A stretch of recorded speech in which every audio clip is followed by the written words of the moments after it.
अमरावतीच्या मेळघाटातील वर्षानुवर्ष प्रलंबित प्रश्न, आदिवासी बांधवावर होणारा अन्याय आणि शासनाचा उदासीनतेविरोधात सुरू असलेली नेतृत्वात बच्चू कडू यांच्या नेतृत्वातील मेळघाट संघर्ष पदयात्रा आता निर्णायक टप्प्यावर पोहोचली असून आज दुपारी चिखलदरा येथे हजारो आदिवासी बांधवांच्या उपस्थितीत तहसीलवर जोरदार तांडव आंदोलन होणार आहे। तर बच्चू कडू यांच्या आंदोलनाची सरकारने दखल घेतली आहे।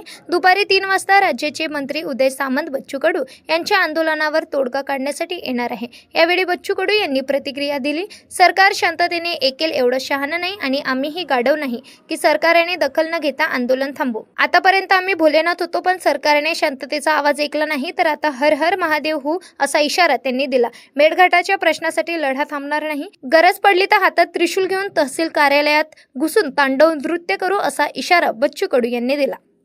उद्या सलोना ते चिखलदरा महामोर्चा आहे, काय सांगा? आता आम्ही शांततेनं 9 दिवस 170-80 किलोमीटर पायी चालत आलो आहे। खरं तर शांततेच्याच मार्गानं सरकार दखल घेईल अशा अपेक्षा होत्या। प्रशासनानं काही ठिकाणी काही कामं सुरू केले, जसे रस्त्याचे असेल किंवा जीवन प्राधिकरणची ज्या योजना होत्या चिखलदरा तहसीलमधल्या 3 ते 4 योजना वर्षभरापासून पेंडिंग होत्या, चालून होत्या। त्या चालू केल्या आणि त्यांनी सांगितलं की 20 तारखेपर्यंत आम्ही नळाद्वारे पाणी चिखलदऱ्याला, जिथं पाणी कधीच पोहोचलं नव्हतं तिथपर्यंत पोहोचू। पण त्या व्यतिरिक्त शासन स्तरावरच्या ज्या काही अडचणी आहेत त्या संदर्भातला खरं आंदोलनाची सुरुवात उद्यापासून होणार आहे।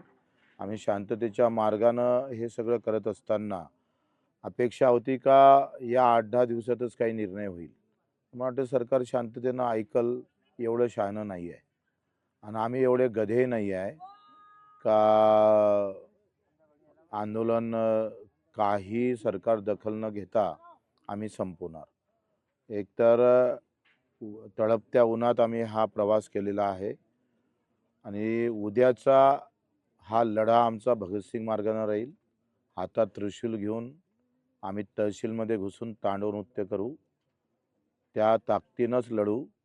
कारण जेवढी तळप, जेवढी तफलीक मेळघाटातल्या सगळ्या शेतकरी शेतमजुरांना झालं, 70-75-80 वर्षापर्यंत साधं पाणी भेटू नये, लाईन भेटू नये, एवढं दुर्दैव तर हिंदुस्थानात कोणाच्याच नशिबी आलं नसेल। त्यानं उद्या आम्ही एखादं तांडव नृत्य करून एखादं काही वाईटही झालं, पण मेळघाटल्याच्या लोकांपेक्षा जे वाईट झालं त्याच्यापेक्षा काही जास्त वाईट होणार नाही। त्यानं आम्ही त्या तयारीत आहोत। ज्या ताकदीनं लढायचं आहे त्या ताकदीनं आम्ही लढू, जशा पद्धतीनं म्हणजे अतिशय टोकानं लढू। पोलिसांचा मोठा बंदोबस्त पाहायला मिळत आहे। ते दरवेळेसच असतं, तो काही आमच्यासाठी नवीन विषय नाही आहे। पोलीस किती आहे याच्यापेक्षा आम्ही किती मनातून लढतो ते फार महत्त्वाचं आहे। नागपूरचा लढा आम्ही ज्या पद्धतीनं यशस्वी केला होता आणि आज कर्जमाफी सरकारला करावं लागली, त्याच ताकदीनं उद्याचा पण लढा त्याच धर्तीवर होईल। अटीतटीचा सामना होईल उद्या। हा काही मॅच नाही आहे।